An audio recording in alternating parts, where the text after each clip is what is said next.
Pour moi, la publication de ma thèse, c'est vraiment un événement très important.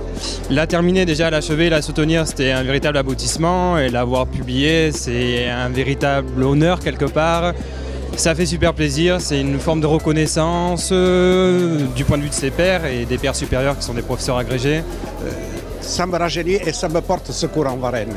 Et je vois sur le visage des jeunes comment c'était un moment réjouissant de cette reconnaissance par le prix de la Fondation Varennes. Tous les étudiants qu'on rencontre sont heureux. Sont heureux et je viens de parler avec eux. Ils sont passionnés et pleins d'optimisme.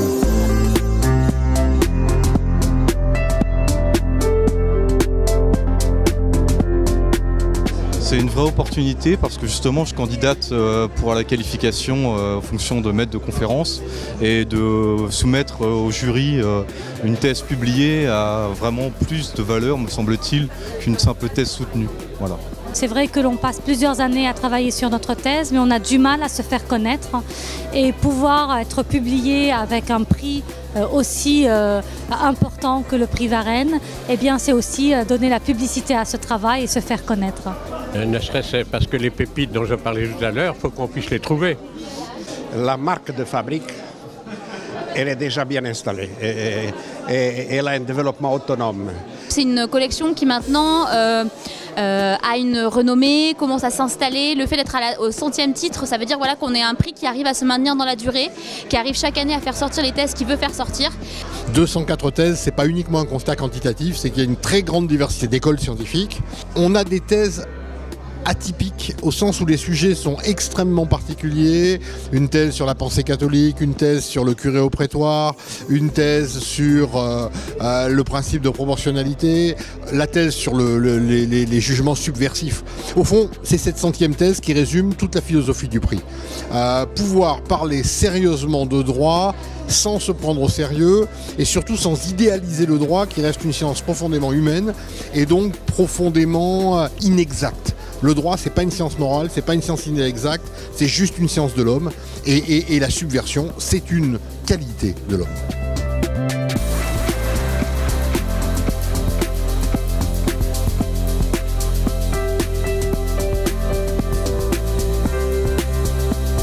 On va des idées politiques au droit pénal, au droit des affaires, au droit constitutionnel, et qui montrent à l'évidence la force de nos écoles de droit, de notre tradition juridique. C'est très important parce que il y a la jeunesse, c'est pas encore la doctrine établie, comme on dit. Des professeurs qui ont déjà pignon sur rue, il y a une volonté d'innover, de créativité, parce qu'il faut trouver des idées originales. Encourageons la recherche juridique dans toutes les directions afin de rendre le droit vivant. Les catégories vont encore certainement évoluer.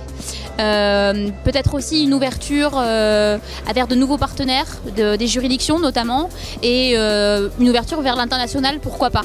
L'idée c'est ça, c'est-à-dire c'est partir de ce point maintenant qui est confortable, où on sait faire faire le prix, on sait publier ces thèses tous les ans, et c'est partir de ce point de départ pour le faire évoluer et aller encore plus loin.